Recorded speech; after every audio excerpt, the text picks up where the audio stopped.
ॐ मूकं करोति वाचालं पङ्गुं लङ्घयते गिरिं यत्कृपातमहं वन्दे परिमानन्दमाधवम्। गुरुर्ब्रह्मा गुरुर्विष्णु गुरुर्देवो महेश्वरा, गुरु साक्षात् परं ब्रह्म तस्मै श्री गुरुवे नमः। सर्वे भवन्तु सुखिनः, सर्वे सन्तु निरामया, सर्वे भद्राणि पश्यन्तु मा कश्चित् दुःखभाग् भवेत्। कर्पूरगौरं करुणावतारं संसारसारं भुजगेन्द्रहारं सदा वसन्तं हृदयारविन्दे भवं भवानी सहितं नमामि। ओम शांति।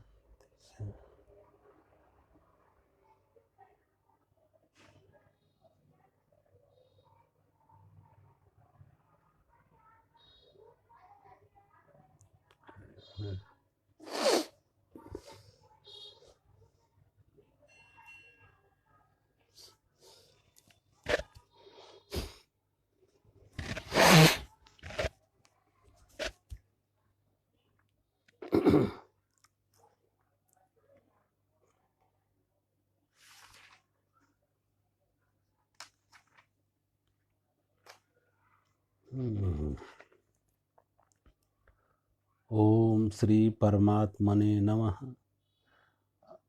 अथ अष्टमो अध्यायः। अध्याय 8, श्लोक नंबर 1, 2, 3, 4। अर्जुन उवाच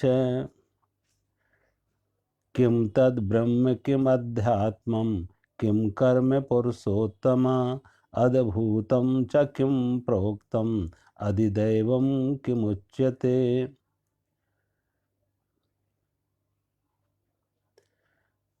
अर्जुन का प्रश्न है। इस प्रकार भगवान के वचनों को न समझकर अर्जुन बोले, हे पुरुषोत्तम, वह ब्रह्म क्या है, अध्यात्म क्या है, कर्म क्या है, अधिभूत नाम से क्या कहा गया है और अधिदेव किसको कहते हैं।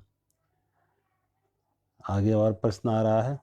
अधियज्ञ कथम क्रोत्र देह अस्मिन् मधुसूदन प्रयाण काले च कथम गेयोसि नियतात्मभिः।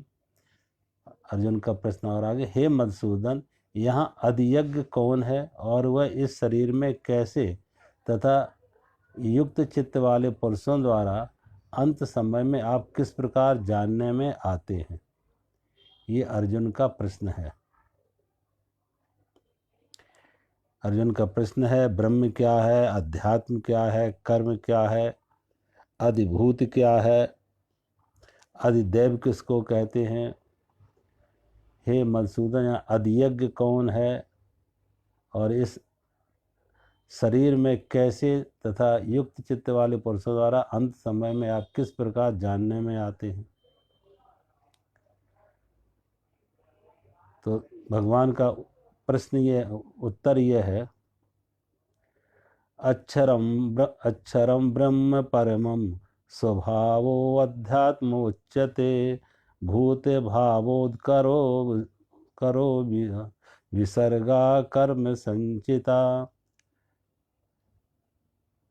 परम अक्षर ब्रह्म है और अपना स्वरूप अर्थात जीवात्मा अध्यात्म नाम से कहा जाता है तथा भूतों के भाव को उत्पन्न होने वाला जो त्याग है वह कर्म नाम से कहा जाता है।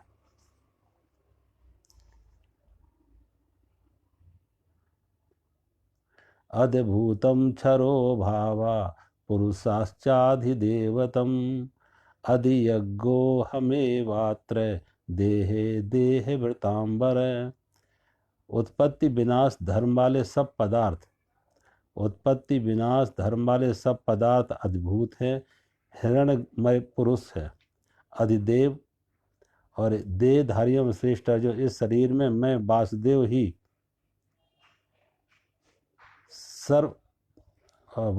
ही अंतर्यामी रूप से अधियज्ञ हूँ।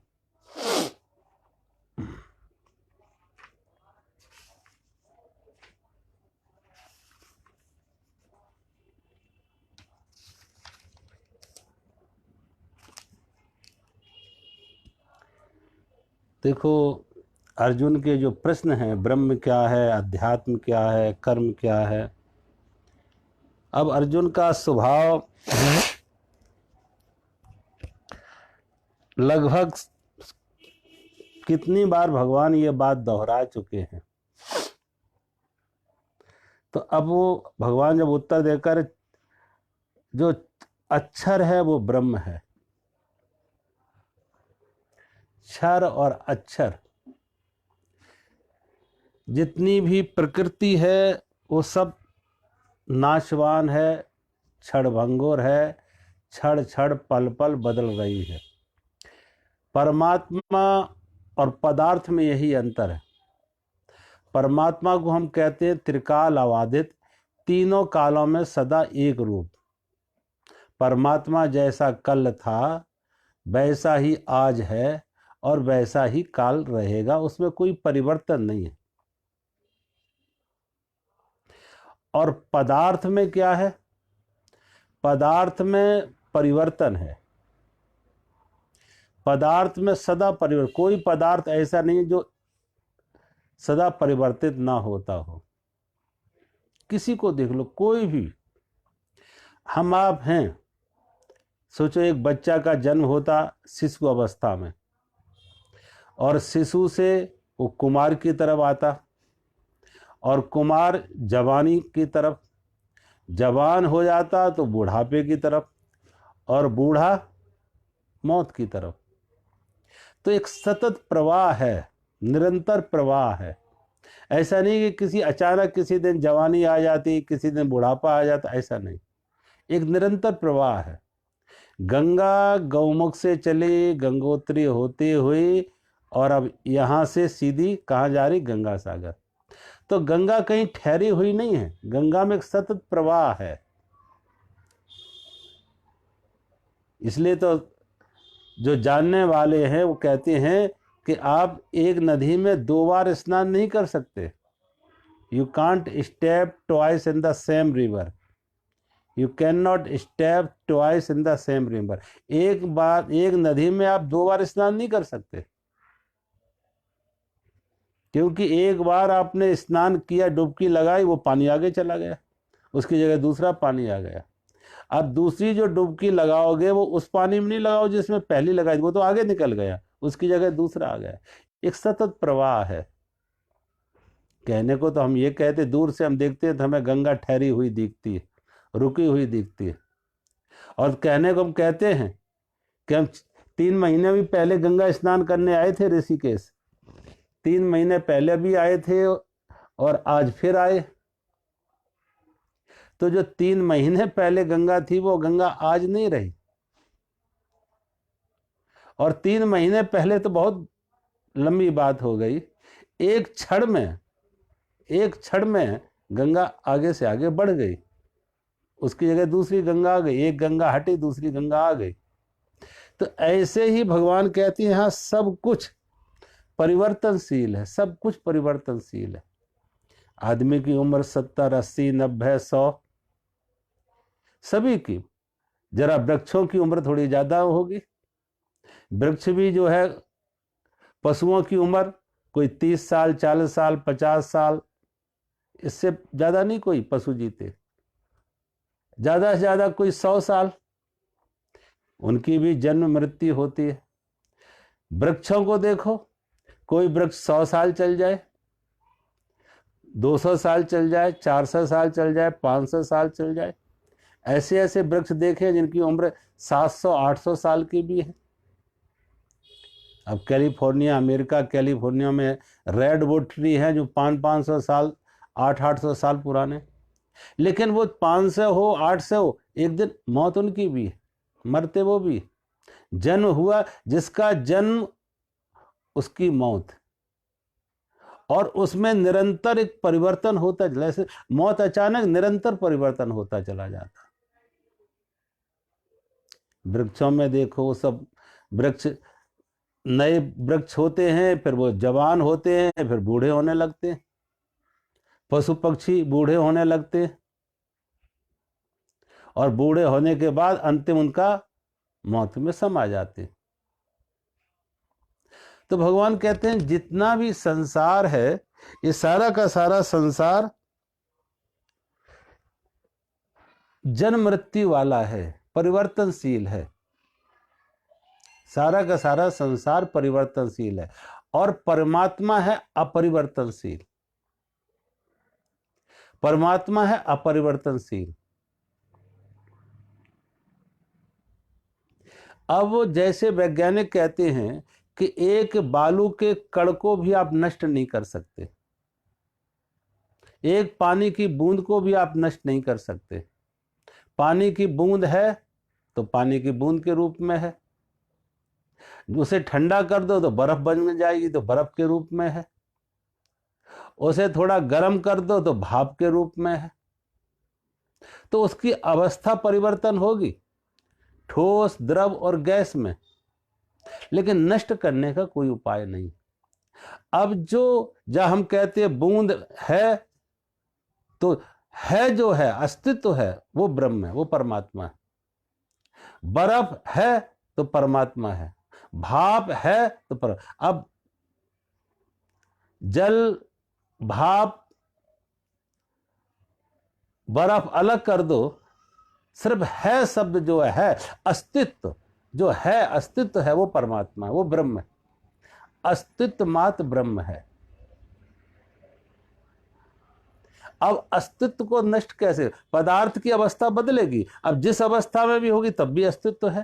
तो जो अस्तित्व है वो ब्रह्म है। सत का अर्थ है अस्तित्व, सत शब्द का अर्थ है अस्तित्व, और वो अस्तित्व सदा रहेगा, किसी भी रूप में रहे, ठोस के रूप में, द्रव के रूप में, गैस के रूप में, किसी भी रूप में रहे, अस्तित्व सदा रहेगा। एक वृक्ष को आप नष्ट नहीं कर सकते। मनुष्य जन्म से पहले पंचभूतों से आया था, छित जल पावक पगन से, और फिर पंचभूतों में जाके मिल गया मौत के बाद। जो पृथ्वी का अंश शरीर में आया था, भोजन बाद शरीर बना था, वो पृथ्वी का अंश पृथ्वी में मिल गया, मिट्टी बन गया, राख बन गई। जल का तत्व था, जल में विलय हो गया। आकाश, आकाश में, अग्नि, अग्नि में। जो 5 तत्वों से ये शरीर बना था, वो 5 तत्व फिर अपने अपने तत्व में जाके विलय हो जाते।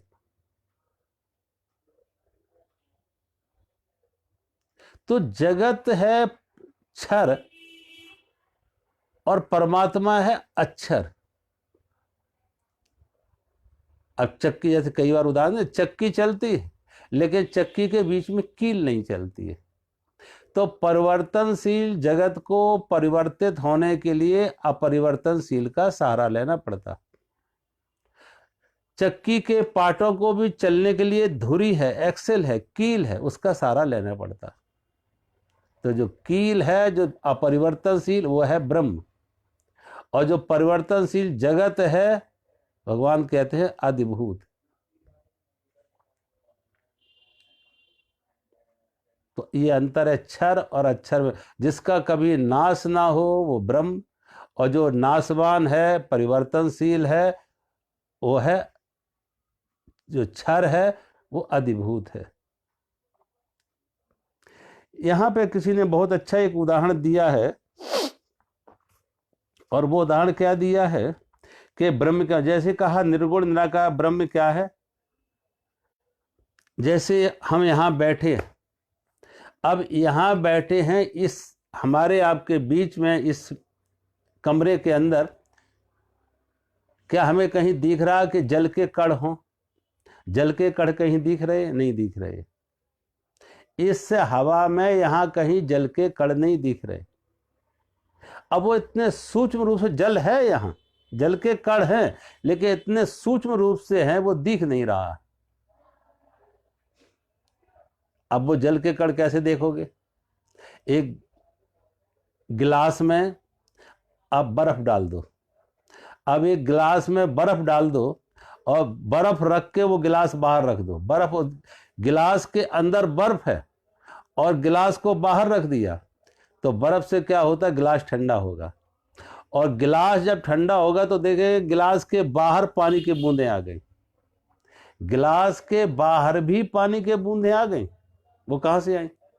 अंदर वाली बर्फ तो नहीं बाहर आ गई। सोचो, गिलास के अंदर जो बर्फ थी वो बूंदें तो बाहर नहीं आई है ना। गिलास इतना ठंडा हुआ कि ठंडे होने के कारण जो कमरे में जल का अंश था वो पानी बदल गया। जो कमरे में हवा में जल का अंश था वो पानी बन गया।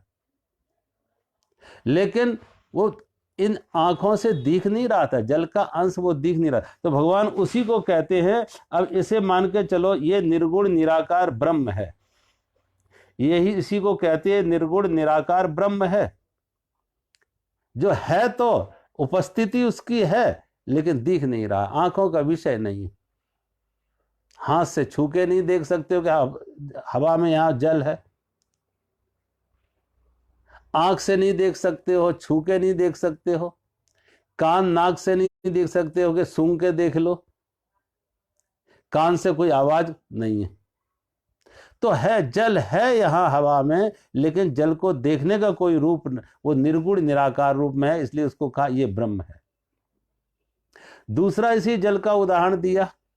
इसी जल का जब जल थोड़ा सा हल्का सा ठंडा हो जाता, जब जल ठंडा हो जाता है भाप रूप में, तो उसे कहते हैं अधियज्ञ। वो है अधियज्ञ, भाप रूप में जब ठंडा हो जाता। अब वो कभी देखा है? सोचो, भाप रूप में कैसे, जब अचानक कोहरा आ जाता है, फॉग आ जाता है, मिस्ट आ जाती है, धुंध आ जाती है। कभी कभी आप सर्दियों के दिनों में देखो, ऐसा लगता है सब धुआं धुआं धुआं धुआं। अब वो बादल भी नहीं है और क्लियर स्काई भी नहीं है, साफ वातावरण भी नहीं है, वो धुआं धुआं सा जो दिख रहा है वो क्या है? जल के कण जो हवा में थे वो थोड़ी ठंडी की वजह से जल के कण थोड़े सघन हो गए, धुएं जैसे दिखने लगे भाप के रूप में। तो वो उसको भगवान कहते हैं वो है अधियज्ञ। और अधियज्ञ को कहा, उसी को भाषा में कहते हैं व्यापक विष्णु, उसको कहते हैं व्यापक विष्णु, अधियज्ञ। तीसरा कहा अधिदेव हिरण्यगर्भ, हिरण्यगर्भ ब्रह्म।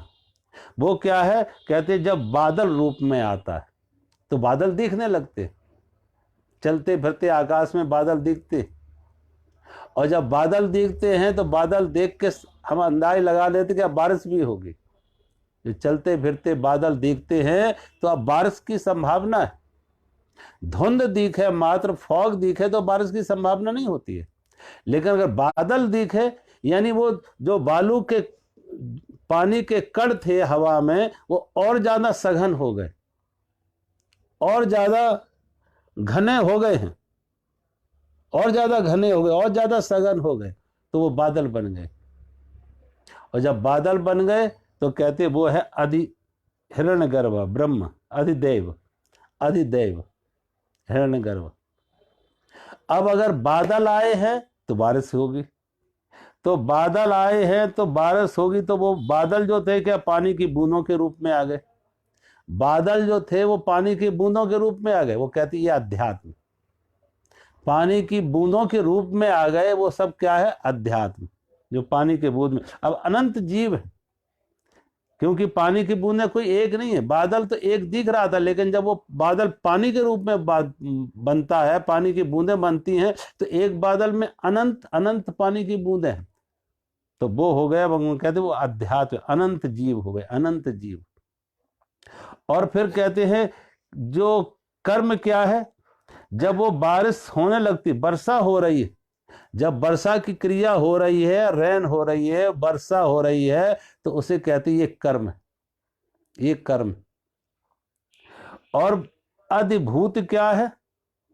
अधिभूत क्या है? जब वो भौतिक दृष्टि सृष्टि मात्र, जो भौतिक सृष्टि में जब बर्फ बन जाती है, कभी कभी जब उससे बर्फ बन जाती है, ओले पड़ने लगते, बर्फ बन जाती है, तो वो हो गई अधिभूत, वो स्पष्ट दिखती है।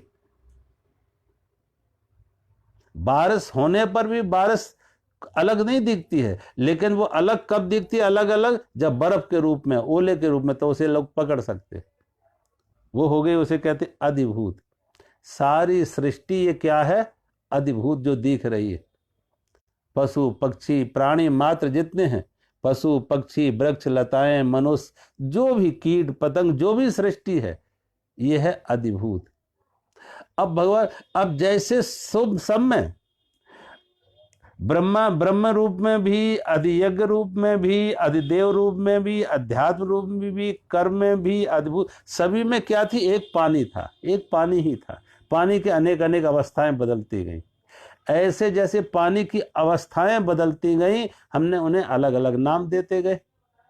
पानी की अलग अवस्थाएं हुई तो अलग अलग नाम दे दिया। ऐसे ही एक है तो ब्रह्म, एक है चेतना, एक है आत्मा, एक है कॉन्शसनेस, लेकिन वही कॉन्शसनेस अलग अलग रूप में आ गई। ये कॉन्शसनेस सामने, हमारे तुम्हारे सामने प्रत्यक्ष तो दिखती नहीं है। अब जब प्रत्यक्ष ये दिखती नहीं है आंखों से, लेकिन है, हमारे अंदर भी है, आपके अंदर भी है, और हमारे आपके बीच में जो दूरी है उसमें भी है। ऐसा नहीं कि हमारे अंदर और आपके अंदर बीच में है, दूरी में जो खाली जगह है वहां आत्मा नहीं है, वहां भी आत्मा है, वहां भी चेतना है, वहां भी कॉन्शसनेस है। क्योंकि कॉन्शसनेस, आत्मा कहो, परमात्मा कहो, ब्रह्म कहो, ब्रह्म शब्द का अर्थ यही है जो व्यापक है। ब्रह्म का अर्थ है जो सर्वत्र व्याप्त है, वो ब्रह्म। जो ऑल परवेसिव है वो ब्रह्म, जो ऑल परवेसिव है, ओमनी प्रेजेंट है, जो सर्वव्यापक है, वो ब्रह्म। ब्रह्म शब्द का अर्थ है व्यापक। तो जो ब्रह्म है वो व्यापक है, तो व्यापक चेतना है वो ब्रह्म है। तो जैसे अब वही व्यापक चेतना क्या है? अधियज्ञ रूप में, विष्णु के रूप में, जब वो भाव के रूप में आती है, भाव रूप में आ जाती है तो भी दिखती नहीं है सीधी, लेकिन जब वो भाव रूप में आती है तो उसे कहते हैं अधियज्ञ। वो अधियज्ञ आ जाते, और वही जब वो विष्णु रूप में, वो भी विष्णु शब्द का अर्थ भी है व्यापक। अधिदेव के हिरण्यगर्भ ब्रह्म बादल के रूप में। अब देखो, जितनी भी सृष्टि है, सृष्टि का कोई ना कोई कारण भी तो बनता है। सृष्टि का कारण एक तरफ तो हम मानते हैं, जैसे ब्रह्मा से सृष्टि बनी, ब्रह्मा जी से सृष्टि बनी, तो हमारे आपके शरीर में भी जो क्रिया करने की शक्ति है, बीज से वृक्ष बनता, पशु पक्षियों से पशु पक्षी और जन्म लेते हैं, तो ये वो शक्ति कहां से आई?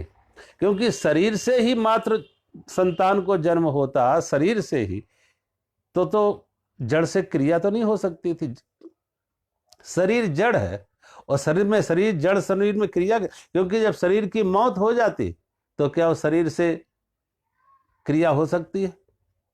तो मनुष्य ने मनुष्य को जन्म दिया, पशुओं ने पशुओं को जन्म दिया, पक्षियों ने पक्षियों को जन्म दिया, बीज ने वृक्ष बनाया। ये सब जड़ है, और जड़ में जो क्रिया करने की शक्ति आई है वो आई है चेतना के कारण, वो आत्मा परमात्मा के कारण, ब्रह्म के कारण से, ब्रह्म की शक्ति से उसमें क्रिया करने की शक्ति आई है। तो उसे कहते हैं हिरण्यगर्भ। ब्रह्मा की सृष्टि ब्रह्मा से होती है, उसे कहते हैं हिरण्यगर्भ। और अध्यात्म, अनंत अनंत बूंदों में जल जल है। अध्यात्म, क्योंकि सारी सृष्टि में जो आत्मा व्याप्त है, चेतना व्याप्त है, क्रियाकलाप में, व्यवहार में, जो भी व्यवहार हो रहे, वो व्यवहार हो कैसे रहे? वो व्यवहार हो रहे हैं क्योंकि उसमें चेतना है। तो अनंत जो जीव हैं, जितने भी जीव हैं, प्राणी मात्र, पशु पक्षी लताएं वृक्ष मनुष्य कीट पतंग जितने भी हैं, वो क्या है? परमात्मा के रूप, वो सब में भी वही चेतना है, वही चेतना सब में व्याप्त है। और भगवान कहते हैं जो कर्म की सृष्टि, वर्षा हो रही है, जो क्रिया हो रही है, जो क्रिया हो रही है, वो क्रिया भी परमात्मा से हो रही है। अगर परमात्मा की शक्ति ना होती तो पशुओं से, पक्षियों से, वृक्षों से, मनुष्य से जो क्रिया हो रही है वो क्रिया कैसे हो पाती? हम आप बोल पा रहे हैं, हम बोल पा रहे हैं, आप सुन पा रहे, वो क्रिया कहाँ से हुई? कि हमारे अंदर चेतन है।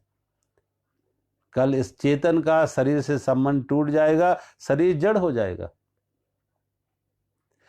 रोशनी, बल्ब की रोशनी से हम देख रहे हैं, लेकिन अगर बिजली ना हो तो बल्ब तो होगा लेकिन प्रकाश नहीं होगा। बल्ब तो होगा लेकिन प्रकाश नहीं होगा। ऐसे ही ये शरीर है, तो शरीर से जो क्रिया हो रही है बोलने की या सुनने की, वो किसके कारण की? उसके शरीर के पीछे चेतन है। चेतन के कारण से वो क्रिया हो रही। तो भगवान कहते हैं जितने भी क्रिया हो रही है, कर्म हो रहे, वो भी परमात्मा, उसके पीछे शक्ति किसकी है? परमात्मा की। और अधिभूत क्या है? सारी सृष्टि। अब ये सारी सृष्टि बन गई तो परमात्मा, ये नहीं कि सृष्टि ने परमात्मा ने सृष्टि बना के अपने को अलग कर लिया। ऐसा नहीं कि सृष्टि भगवान ने बना के वो अलग बैठ गया जाके स्वर्ग में, कि अब सृष्टि तो हमने बना दी, अब मैं स्वर्ग में विश्राम करेंगे। तो इसी सृष्टि में परमात्मा खुद को भी समा गया, सृष्टि में ही परमात्मा भी समा गया। जैसे लहर और सागर अलग अलग नहीं है, सागर में लहर है और लहर में सागर है, ऐसे ही संसार में परमात्मा है, परमात्मा में संसार है। परमात्मा में पदार्थ है, पदार्थ में परमात्मा है। तो परमात्मा सारी सृष्टि, भौतिक सृष्टि जो दिख रही है नाम रूप में, जो भौतिक सृष्टि दिख रही है नाम रूप में, ये परमात्मा का ही विस्तार है, ये परमात्मा का ही रूप है।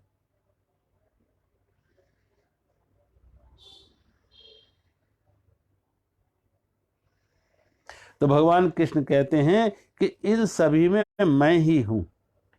भगवान कृष्ण कह रहे हैं इन सभी में मैं ही हूं। और जो ये परम अक्षर ब्रह्म अपना स्वरूप जीवात्मा अध्यात्म नाम से,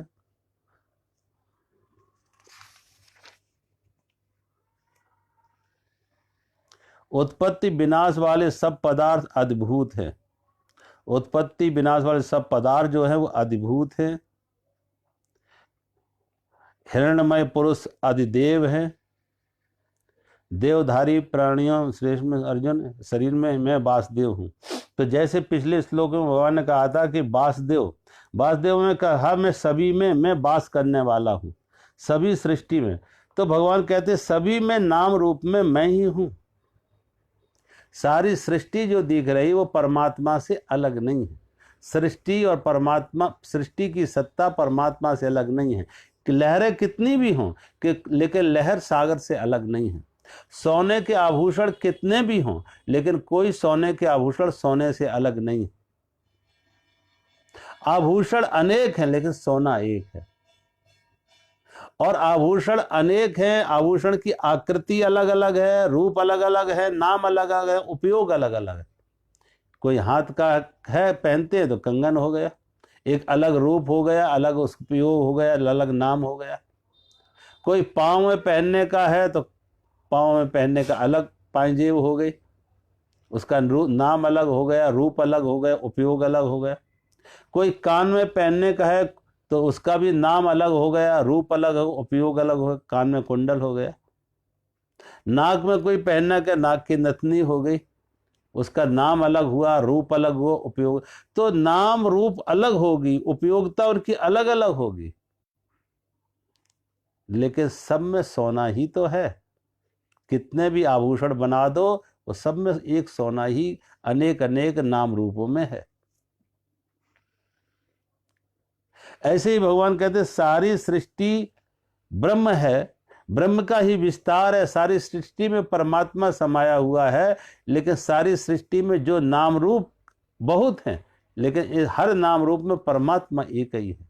सारी सृष्टि में वही एक परमात्मा समाया हुआ है। बिजली के अनेक उपयोग, अनेक अनेक उपयोग आज तो हो गए। बिजली से तो आज तो कारें भी चलने लगी, बैटरी बना के, फ्रिज चलते, एसी चलते, गीजर चलते, हीटर चलते, बल्ब जलते, पंखा चलते, उपयोग कितना हो गया। अब बिजली का कितना उपयोग हो रहा है, तो उपयोग क्या है कि अलग अलग उपकरण होते हैं और अलग अलग उनका फंक्शन हो जाता। उपकरण अलग अलग है, उपयोगिता उनकी अलग अलग हो गई। भिन्न भिन्न इंस्ट्रूमेंट हैं, भिन्न भिन्न उनका फंक्शन है, लेकिन सभी के सभी उपकरण की कोई चलाने की, क्रिया करने की उन्हें शक्ति जो मिल रही है वो बिजली से, वो विद्युत ऊर्जा है। उन सबके पीछे विद्युत ऊर्जा एक है। उपकरण अनेक हैं, क्रिया उनकी अनेक है, लेकिन उन सब की जो ऊर्जा की स्रोत है वो विद्युत, वो एक है। ऐसे ही भगवान कहते अनेक अनेक रूपों में तमाम नाम दे दिए हैं, लेकिन नाम वो तमाम है, लेकिन एक है उसी एक का विस्तार, एक उसी का फैलाव। उस विष्णु को उसे विष्णु कहें, उसे ब्रह्म कहें, वो एक का ही विस्तार सब में है। एक परमात्मा ही अनेक नाम रूपों में है। उसके व्यवहार बदल जाते हैं तो उनके नाम बदल जाते हैं। यही बल्ब अगर रोशनी दे रहा है तो हमने कहा बल्ब है, ये प्रकाश दे रहा तो बल्ब हो गया। ठंडी दे रहा है तो फ्रिज हो गया। गर्मी देने लगा तो हीटर हो गया। हवा चल रही दे रहा है तो पंखा हो गया। अब उनके उपयोग अलग अलग हो गए, इसलिए नाम अलग अलग हो गए। पंखा हो गया, फ्रिज हो गया, गीजर हो गया, हीटर हो गया, बल्ब हो गए, लेकिन नाम अलग अलग हो गए, लेकिन सबके पीछे विद्युत ऊर्जा एक ही है। इसलिए भगवान ने यहाँ तमाम तमाम नाम दिए। जो आदिदेव कहो तब भी वही, अधिभूत कहो तब भी वही, ब्रह्म कहो तब भी वही, अधिदेव कहो तब भी वही। अनेक अनेक नाम अनेक हैं, लेकिन उन सभी नामों के पीछे कारण एक ही है। कारण एक है, ऊर्जा एक है, शक्ति एक है। एक बिजली के अनेक उपयोग, एक सोने के अनेक आभूषण, ऐसे ही एक ब्रह्म के अनेक अनेक रूप, अनेक अनेक कार्य, अनेक अनेक नाम।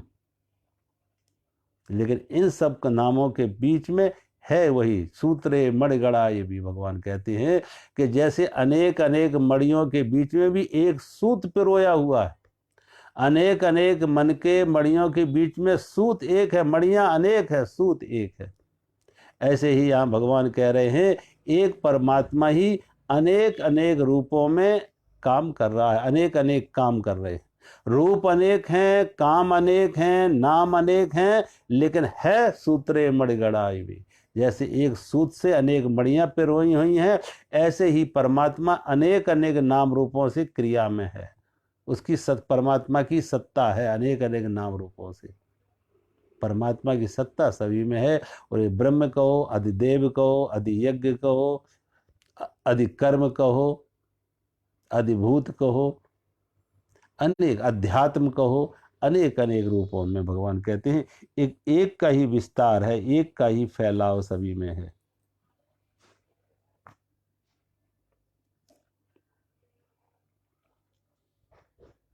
और जो पुरुष अंत काल में भी मुझको स्मरण करता है, अंत काले च मामेव स्मरन् मुक्त्वा कलेवरम या प्रयाति समद्भावम याति नास्त्यत्र संशया। भगवान कहते जो पुरुष अंत काल में भी मुझको स्मरण करता हुआ शरीर को त्याग जाता है, शरीर को त्याग कर जाता है, वह मेरे साक्षात स्वरूप को प्राप्त होता है, इसमें कुछ भी संशय नहीं है। जो पुरुष अंत काल में भी मुझको स्मरण करता हुआ शरीर का त्याग करता है, वह मेरे साक्षात स्वरूप को ही प्राप्त होता है, इसमें कुछ भी संशय नहीं है। अंत काले च मामे में स्मरण मुक्ता कलेवरम। भगवान कहते हैं जो अंत काल में मुझको स्मरण करते हुए शरीर का त्याग, परमात्मा का स्मरण करते हुए। अब देखो परमात्मा के स्मरण अंत में कौन कर पाएगा? ऐसा नहीं कि अचानक परमात्मा के स्मरण हो जाए। अगर पहले से उसका अभ्यास नहीं किया है, उससे संबंध नहीं बनाया है, उससे प्रेम नहीं किया है, उसका भाव नहीं है, भक्ति नहीं है, तो अचानक हमारी वाणी पे, जीव पे परमात्मा, जीव पर परमात्मा का नाम नहीं आएगा। रामचरितमानस में आता, जन्म जन्म मुनि जतन कराई, जन्म जन्म मुनि जतन कराई, और अंत राम कहूँ आवत नाई। कहते हैं जन्म जन्म मुनि जतन कराई, अंत राम कहूँ आवत नाई। कि जो मनन मुनि हैं, संत हैं, ज्ञानी हैं, अनेक अनेक जन्मों से यत्न करते हैं कि कम से कम अंत में मेरी वाणी से परमात्मा का नाम आ जाए। जन्म जन्म मुनि जतन कराई, अभ्यास करते जन्म जन्म से कि अभ्यास करते हैं, लेकिन अंत राम कहूँ आवत नहीं, फिर भी कभी कभी मन परमात्मा से हट जाता। देखो, मौत कुछ और नहीं है, मौत है सारे जीवन का निचोड़, सारे जीवन का निचोड़, सारे जीवन की पूर्ण आहुति। जब हम लोग यज्ञ हवन करते हैं तो यज्ञ हवन में क्या करते हैं, पहले थोड़ा थोड़ा रोज खर्च डालते हैं, थोड़ा थोड़ा करके डालते हैं, थोड़ा थोड़ा, और जब देखा अंत में अब जितना भी शेष रह गया वो एक साथ डाल देते हैं, पूर्ण आहुति। जो भी शेष बच गया आहुतियां देने के बाद, जो शेष बच गया वो एक साथ डाल देते, पूर्ण आहुति। जीवन तो रोज चुकता हो रहा है, रोज रोज क्षण क्षण पल पल हमारा जीवन चुकता हो रहा है, जीवन का नाश हो रहा है, जीवन रिक्त हो रहा है, जीवन खत्म हो रहा है, चुक रहा है, एक एक सांस रोज चुक रही। लेकिन मौत क्या है, जीवन की पूर्ण आहुति। अब पूर्ण आहुति में वही आएगा जो जीवन भर किया है, पूर्ण आहुति में वही आएगा जो जीवन पहले किया है। जो पहले हम आहुतियां देते रहे उसी की पूर्ण आहुति होगी। तो जैसा हमने जीवन पहले जिया है अंत में भी वैसे ही आएगा, जैसा जीवन पहले जिया है। अगर पहले हमने परमात्मा से कोई भाव भक्ति प्रेम नहीं किया है तो अंत में अचानक भगवान आ जाएंगे, ऐसा नहीं, आएगा नहीं। कोई कहते हैं कोई सेठ बीमार पड़ा, सेठ बीमार पड़ा, उसके पत्नी पास में खड़ी, बच्चे पास में खड़े, पत्नी कह रही भगवान का भजन करो, भगवान का अंत काले च मामे वे स्मरण मुक्त। भगवान ने ये आश्वासन दिया है, भगवान ने ये आश्वासन दिया है कि अंत में भी जो मुझे भजन करते हैं वो मुझे पा जाते हैं, अंत में भी जो परमात्मा का भजन करते हैं वो परमात्मा को पा जाते हैं। तो जीवन भर तो तुमने परमात्मा का भजन नहीं किया, कम से कम अभी कर लो। जो जीवन भर परमात्मा का भजन नहीं किया अब ही कर लो, अंत में भी उसका नाम पुकार लो। पत्नी बार बार कह रही अपने पति को भगवान का भजन करो, भगवान का भजन करो।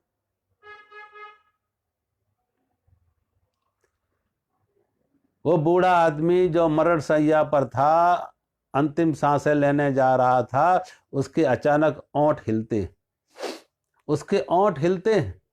पत्नी को लगा शायद ये मैं बार बार इसके पास खड़ी कह रही थी भगवान का भजन करो, भगवान का भजन करो, हो सकता अंदर से भगवान का नाम ले रहा हो, राम राम कृष्ण कृष्ण भगवान का भजन कर रहा हो, ले रहा हो भगवान का नाम।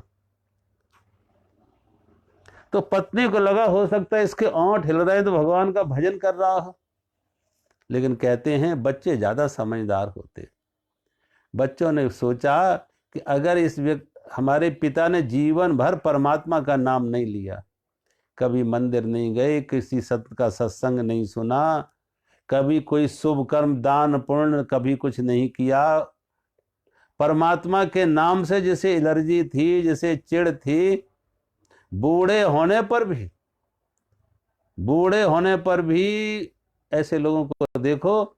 दुकान से अगर बच्चों ने मुक्त कर दिया कि पिताजी अब दुकान का काम हम संभाल रहे हैं, आपको दुकान आने की जरूरत नहीं है, तो ऐसे बूढ़ों को मैंने देखा है कि 4 लोग और बूढ़े बुला लिए तो ताश खेलने लगते, प्लेइंग कार्ड्स, ताश खेल के अपना समय, लेकिन किसी सत्संग में नहीं जाते। किसी संत के सत्संग में जाएं, कुछ भगवान का भजन करें, नाम जाप करें, ध्यान करें, कोई उपासना करें, उसमें नहीं, रुचि नहीं है।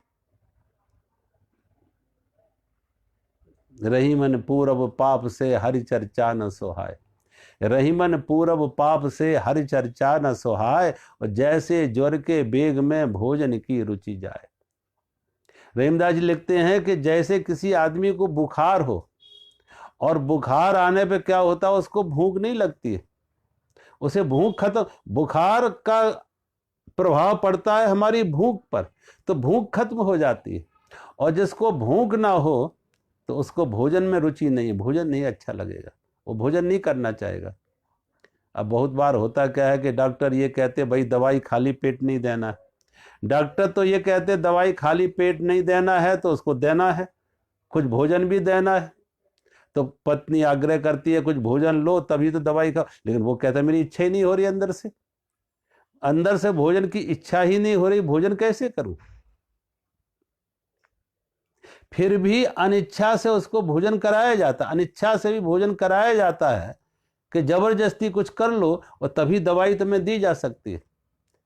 तो भगवान कहते रही मन पूर्व पाप से, जिसके पिछले पाप हैं, पिछले पाप जैसे के हैं, ऐसे व्यक्ति जिसको भगवान का भजन का संस्कार नहीं है, पूर्व पिछली भक्ति नहीं है, उसके जीवन से रहीमन पूर्व पाप से, पिछले पाप से भोजन की रुचि जाए।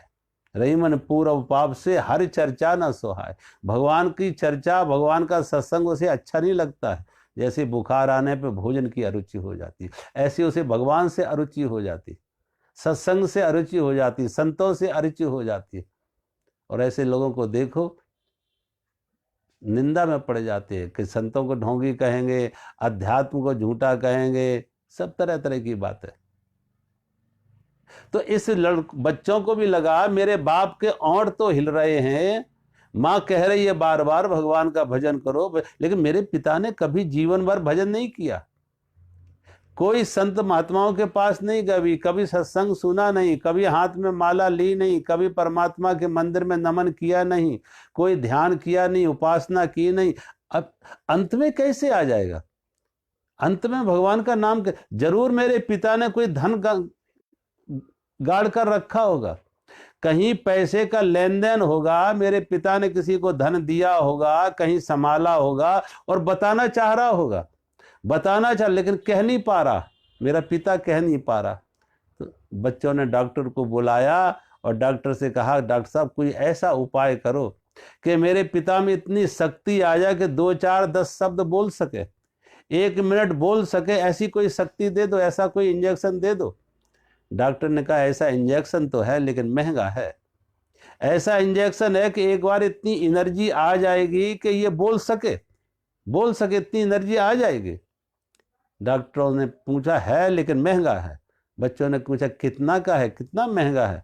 कहा इसका एक इंजेक्शन 10,000 रुपए का है, 10,000 का है।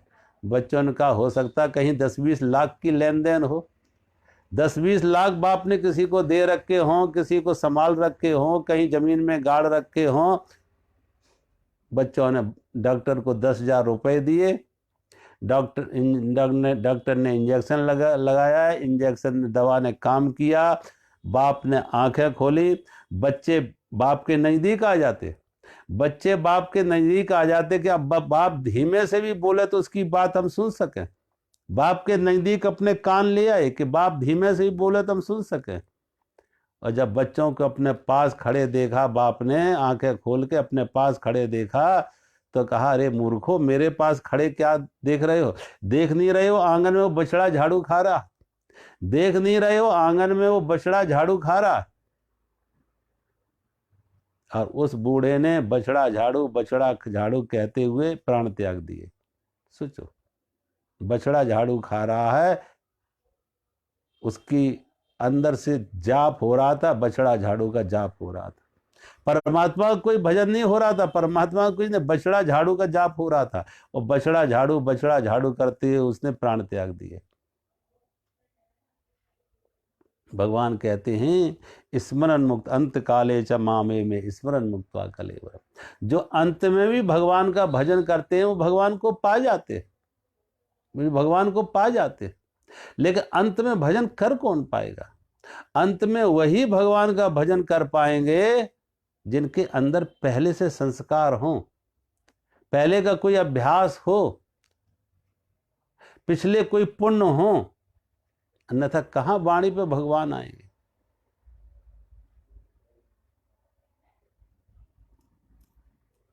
सोचो, उस अजामिल ने कहते ना नारायण नारायण कह के पुकारा, तो जब नारायण नारायण कह के अजामिल ने पुकारा तो वहां पे यमदूत लेने के लिए आए थे, अजामिल को लेने के लिए यमदूत आए थे। लेकिन जब उसने नारायण कह के पुकारा, यमदूतों को देख के डर के, तो कहते उनके सामने देवदूत प्रकट हो जाते, देवदूत प्रकट हो जाते। और जब देवदूत प्रकट हुए तो देवदूतों ने कहा यमदूतों से, इसे पहले लेने क्यों आ गए? अभी तो इसकी 10 वर्ष की उम्र बाकी है, अभी इसकी 10 वर्ष की उम्र बाकी है, पहले लेने क्यों आ गए? यमदूतों ने कहा चूंकि ये पापी है, अपराधी है, और कोई भी पापी दीर्घायु नहीं होता, उसके पाप ही उसके मौत के कारण बनते हैं, उसकी आयु के नाश का, आयु के क्षय का कारण बनते उसके पाप। क्योंकि ये पापी है इसलिए 10 साल पहले लेने आ गए। कभी किसी पापी को सुना, अपराधी को सुना, कोई उग्रवादी, आतंकवादी कोई 100 साल जिया हो? उसके अपराध, उसके पाप ही उसके मौत के कारण बन जाते हैं, आयु का क्षय हो जाता, आयु का नाश हो जाता। तो यमदूतों ने, देवदूतों ने कहा चूंकि यमदूतों ने कहा ये पापी इसलिए 10 साल पहले आ गए। देवदूतों ने कहा यम पापी है नहीं, पापी था, अब पापी नहीं रहा। अभी अभी इसने नारायण कह के अपने पाप का प्रायश्चित किया, नारायण कह के पाप का प्रायश्चित किया।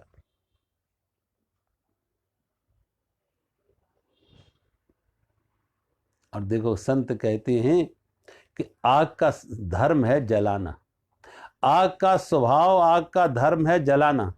आग को स्वेच्छा से पकड़ लो तो भी आग जलाती है, और अनिच्छा से आग पे पैर पड़ जाए, हाथ से छू जाए तो भी आग जलाती है। आग का धर्म है जलाना, स्वेच्छा से, अनिच्छा से, परीक्षा से। कैसे भी आग को छुओगे तो आग जलाएगी। ऐसे ही भगवान कहते हैं अनिच्छा से, स्वेच्छा से, कैसे भी परमात्मा का नाम हमारे हृदय में आए, परमात्मा का नाम हमारे हृदय में आए तो हमारे पाप जलते हैं। तुलसी अपने राम को, तुलसी अपने राम को, और रीज भजो चह खीज, वो उल्टो सूधो जाम है, खेत परे को बीज। तुलसी अपने राम को, रीज भजो चह खीज, उल्टो सूधो जाम है, खेत परे को बीज। जैसे जब खेत में किसान बीज डालता तो ये नहीं देखता उल्टा या सीधा, नहीं देखता, बीज डालता है, लेकिन वो उल्टा पड़े या सीधा पड़े वो अंकुरित होता, फसल आती है। ऐसे ही परमात्मा का भजन हमारे अंतर से निकले, परमात्मा का भाव, परमात्मा का प्रेम हमारे अंदर आए, कभी भी आए, किसी भी समय, भाव से कुभाव से। भाव को भाव अलख आलसऊ, और भाव को भाव अलख आलसऊ, नाम जपत मंगल दिस दसऊ। भाव से कुभाव से, अलख आलस से, कैसे भी। एक बच्चा को माँ क्या करती है कि बच्चा को दवा पिलानी हो, दवा थोड़ी कड़वी है और बच्चा पीना नहीं चाहता है, तो माँ क्या करती है, उसके हाथ पैर पकड़ के, हाथ पकड़ के जबरदस्ती उसका मुंह खोल के मुंह में डाल देती है, हाथ पकड़ के मुंह खोल के उसके मुंह में डाल देती, और जो मुंह में डाल दिया गले से नीचे उतर गया तो दवा काम करेगी। अब उसने भाव से नहीं, कुभाव से भी उससे उसके मुंह में दवाई चली गई, पेट में दवाई चलेगी, असर करेगी।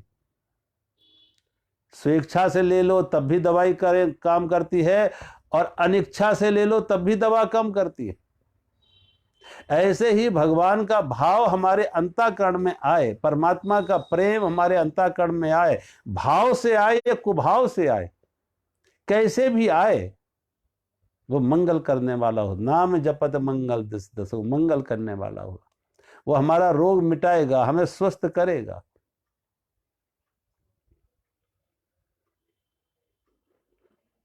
कैसे भी परमात्मा का नाम हमारे जीवन में आए। तो अंत काले च माम्बे, भगवान कहते अंत में भी जो मेरा नाम लेते वो मुक्त हो जाते, अंत में भी। रामचरितमानस में एक जगह एक प्रसंग आता कि भगवान राम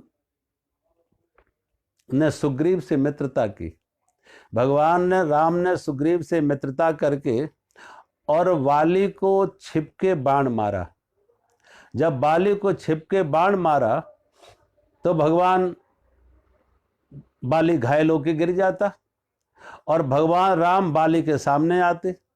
जब बाली के सामने भगवान राम आए तो बाली ने उल्हाना दिया कि राम, तुम तो धर्म की रक्षा के लिए अवतार लेते।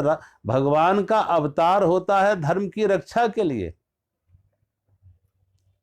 और जिसका अवतार धर्म की रक्षा के लिए हो और भगवान ही अधर्म करे तो धर्म की रक्षा किससे होगी? खेत में बाढ़ लगाई जाती है खेत की रक्षा के लिए, और बाढ़ ही खेत को खाने लगे, फसल खाने लगे बाढ़, तो खेत की रक्षा कैसे होगी? तो वाली ने उल्हाना दिया कि राम, आपका काम तो धर्म की रक्षा करना था, लेकिन आप खुद ही अधर्म कर रहे। भगवान राम ने पूछा बाली से कि बाली, मैंने क्या अधर्म किया, बताएंगे क्या है अधर्म मेरा? तो भगवान बाली ने कहा, देखो मैं और मेरा भाई सुग्रीव, अब जहां प्रेम है वहां कभी शत्रुता भी आ जाती।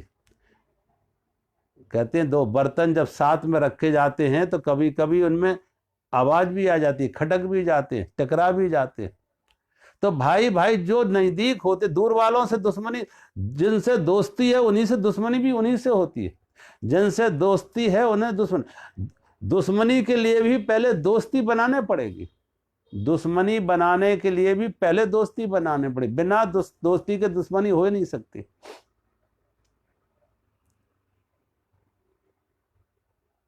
नजदीक लाना पड़ेगा। तो कहा मैं और मेरा भाई सुग्रीव दोनों भाई भाई, और स्वाभाविक है भाई भाई में कभी आपस में तकरार हो जाती है, मनमुटाव हो जाता है, लेकिन आपने एक भाई का पक्ष लेके और मुझे छिपके बाण मारा। क्या मुझे बताएं कि मेरा दोष क्या था? और अगर युद्ध करना था तो मेरे सामने आके युद्ध करते।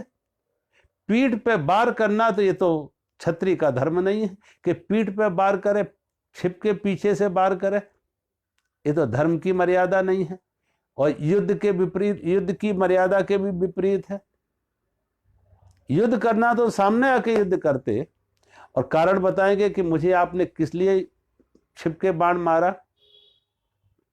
धर्म हेतु अब तरह गुसाई, धर्म हेतु अब तरह गुसाई, और मारहु मोह व्याधि की नाई। मैं बैरी सुग्रीव प्यारा, मैं बैरी सुग्रीव प्यारा, और कारण कौन नाथि मोहि मारा। बाली ने प्रश्न किया, मैं बैरी सुग्रीव प्यारा, और कारण कौन नाथ मोहि मारा। कारण बताएंगे मुझे मारने का क्या कारण है, किस लिए मारा? तो भगवान ने कहा, देखो बाली, अब तुम कारण ही पूछ रहे हो कि कारण कौन, कारण पूछ रहे। तो भगवान ने कहा, ये तो हर जीव का स्वभाव है, हर जीव मिश्रा है, यानी पाप पुण्य हर जीव के जीवन में होते, पाप भी होते हैं, पुण्य भी होते हैं, कुछ अच्छा भी होता, कुछ बुरा भी होता, कुछ धर्म भी होता तो अधर्म भी होता, हर जीव के। लेकिन व्यक्ति अपने पुण्य को तो याद करता है, पाप को छिपा के रखता, पुण्यों को याद करता, पाप को छिपा के रखता। जिसे भी देखो अपने पुण्यों के लिए लोग पत्थर लगवाएंगे, पर्चों में अखबारों में नाम छपवाएंगे कि हमने ये किया ये किया ये किया, लेकिन कोई ये नहीं बताता हमने पाप क्या किए। पाप करके हम छिपाते हैं, पुण्यों की चर्चा करते हैं, पापों को छिपाते। और बाली तुम पूछ रहे हो मेरा दोष क्या है, मेरा अपराध क्या है? तो भगवान ने कहा, देखो अब तुम कितना ही छिपा लो, सारी दुनिया की नजर बचा के भी जमीन में तुमने अगर नीम का बीज डाला है तो नीम ही आएगा, बमूल का बीज डाला है तो कांटे ही आएंगे। जमीन से धोखा नहीं होगा, कुदरत को धोखा नहीं होगा। भले तुम उसके ऊपर लगा दो कि आम का पेड़ है, लेकिन जिस दिन फल आएंगे वो आम के नहीं आएंगे, वो नीम के आएंगे। अब बाली से कहा, बाली तुम पूछ रहे हो तुम्हारा दोष क्या है, सुनो। मूढ़ तो है अतिशय अभिमाना, मूढ़ तोहे अतिशय अभिमाना, और नार सिखावस धरसि न काना। मम भुजु बल आश्रित जिय जानी, मम भुजु बल आश्रित जिय जानी, और मारह चहस अधमी अभिमानी। भगवान ने एक कारण बताया कि तेरा अभिमान जो है वो सारे पापों का कारण है। दया धर्म का मूल है, दया धर्म का मूल है, वो पाप मूल अभिमान। वो तुलसी दया न छाड़िए, जब लग घट में प्राण। तो दया धर्म का मूल है, पाप मूल तेरे अभिमान। मूढ़ तो है अतिशय अभिमाना, तू इतना अभिमानी है कि नार सिखावस धरस न काना। तेरी पत्नी तारा ने जब तुझे समझाया कि सुग्रीव ने जिससे मित्रता की वो भगवान है, और मैंने जिसकी रक्षा का वचन दिया तू उसे मारना चाहता। अभिमान बस अपनी पत्नी तारा के वचनों पर, सलाह पर तूने ध्यान नहीं दिया, और मैंने जिसकी रक्षा का वचन दिया उसे तू मिटाना चाहता। ये तेरा अभिमान एक कारण। अगला कारण बता रहे, अनुज बधु भगनी सुत नारी, अनुज बधु भगनी सुत नारी, सुनु सट कन्या समिय चारी। और इन्हें कुदृष्ट बिलोक जोई, ताए बधय कछु पाप न होई। भगवान ने अगला कारण बताया, अनुज बधु भगनी सुत नारी, सुनु सट कन्या समिय चारी। छोटे भाई की पत्नी, पुत्र बधू, बहन और कन्या, ये 4 कन्याएं बताई गई हैं। और जो इन पर कुदृष्टि डाले उसका भी वध योग्य अपराध है। और बाली तूने अपने छोटे भाई सुग्रीव को मार पीट के भगा दिया, और सुग्रीव की पत्नी को अपनी पत्नी बना के रखा। ये तेरा और वध योग्य अपराध है, और तेरा वध योग्य अपराध है। जब भगवान राम बाली के पापों की लिस्ट खोल के एक एक पाप गिनाने लगे, एक एक पाप जब गिनाने लगे बाली को, तो बाली ने कहा, देखो राम, आपसे छिपाने का कोई उपाय तो है नहीं, कुदरत परमात्मा से छिपाने का कोई उपाय नहीं, लेकिन फिर भी इतना मैं जरूर कहेंगे राम, तुम्हारे कहने में व्याकरण की भूल हो रही है, तुम्हारे कहने में व्याकरण की भूल हो रही। क्यों? तुम पास्ट टेंस को प्रेजेंट टेंस में कह रहे हो, भूतकाल को वर्तमान काल में कह रहे हो, यह भूल हो रही है। सूरज निकला हो और सूरज ये कहे कि अंधेरा है, अंधेरा है नहीं, अंधेरा था। कब? जब सूरज नहीं निकला था। राम तुम मुझे कह रहे मैं पापी हूं, मैं पापी हूं नहीं, मैं पापी था, अब पापी नहीं हूं। क्यों? सूरवंश के सूर, सूरवंश के सूर साक्षात भगवान सामने प्रकट हो, तो अब भी मैं पापी हूं। सूरवंश के सूर साक्षात परमात्मा हमारे सामने प्रकट हो, अभी भी पापों का अंधेरा हमारे अंदर, अब भी पापी। तो सुनहु राम स्वामी सन, सुनहु राम स्वामी सन, और चले न चातुरी मोर, और प्रभु अजहूं मैं पापी, अंतकाल गति तोर। प्रभु अब भी मैं पापी हूं जब आप सन्मुख हो, और आपका दिया हुआ वचन है कि सन्मुख होए जीव मोह जबहि, सन्मुख होए जीव मोह जबहि, और जन्म सन्मुख होए जीव मोह जबहि। और भगवान कहते हैं जब जीव भगवान के सन्मुख हो जाता है तो अनेक कोटि जन्म अज्ञास है तब वही। सन्मुख होए, सन्मुख होए जीव मोह जबहि, और जन्म कोटि अज्ञास है तब वही। करोड़ों करोड़ों जन्मों के पाप से भी मुक्त हो जाता है जीव, जब जीव परमात्मा के सामने आ जाता है। करोड़ों करोड़ों जन्मों करोड़ों करोड़ों वर्षों का अंधेरा किसी गुफा में था, किसी जगह अंधेरा था करोड़ों वर्षों का, लेकिन दिया जलाया अंधेरा गया। अंधेरा ये नहीं कहेगा कि करोड़ वर्ष पुराना है। ऐसे ही पाप की कोई सत्य परमात्मा सन्मुख हो तो प्रभु हूं मैं पापी, अब भी मैं पापी हूं। भगवान ने देखा कि बाली ने अपने पापों का प्रायश्चित किया, प्रायश्चित किया। तो भगवान यहां कह रहे हैं अंत काले च मामे में ईश्वरन मुक्त्वा कलेवर, जो अंत में भी भगवान को स्मरण कर ले और अपने पापों को प्रायश्चित कर ले, स्वीकार कर ले, आंख खुल जाए। बाली ने जब भगवान को कहा कि प्रभु अब हूं मैं, अजहूं मैं पापी, अंत जब आप मेरे सम्मुख, अब भी मैं पापी। भगवान ने कहा बाली अब तुम पापी नहीं हो, तुमने प्रायश्चित कर लिया, अब तुम पाप मुक्त हो गए। बाली और जीवन जीना चाहोगे? भगवान ने पूछा और जीवन जीना चाहोगे, स्वस्थ कर दूं? बाली ने कहा नहीं प्रभु, अब जीवन जी के क्या करेंगे। तो बाली ने अपने शरीर से प्राणों का त्याग कैसे किया? राम चरण दृढ़ प्रीत कर, राम चरण दृढ़ प्रीत कर, बाल कीन तनु त्याग, और सुमन माल जब कंठ ते, परत न जानहि नाम। जैसे किसी हाथी के गले में बहुत मूल्यवान माला भी पहना दो, लेकिन वो माला कब टूट के गिर जाए हाथी को कोई खबर नहीं, हाथी को कोई उसकी आसक्ति नहीं है, हाथी को कोई लगाव नहीं। ऐसे ही शरीर से अनासक्त होके, शरीर से अनासक्त होके आत्मा के साथ तादात्म्य बना के, परमात्मा के साथ तादात्म्य बना के, आत्मा के साथ तादात्म्य बना के, शरीर से ऐसे ही अनासक्ति पूर्वक अपने शरीर से प्राणों का अलग करता है। जैसे किसी हाथी के गले में माला पहना दो, माला कब टूट के गिर जाए, हाथी की कोई आसक्ति नहीं। ऐसी राम चरण दृढ़ प्रीत कर, बाल कीन तनु त्याग, सुमन माल जब कंठ ते, परत न जाने ना।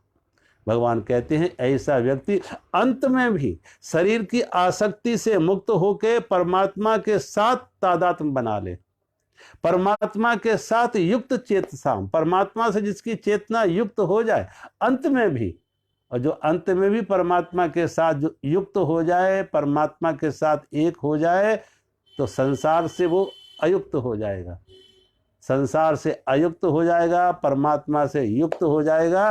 और भगवान कहते ऐसा व्यक्ति अंत काले चम्मावय में ईश्वरन मुक्त्वा कलेवर, अंत में मुझको ही उसकी प्राप्ति हो जाती है, उसको मेरी प्राप्ति हो जाती है। जो अंत में भी जीवन में जब जागे तभी सवेरा, जब जागे, जब होश आ जाए, जब ये संसार के विषयों से, भोगों से हमारी आंख खुल जाए और संसार से मन हटे, तो परमात्मा से इधर से अयुक्त हो, उधर से युक्त हो, इधर से हटे उधर लगे।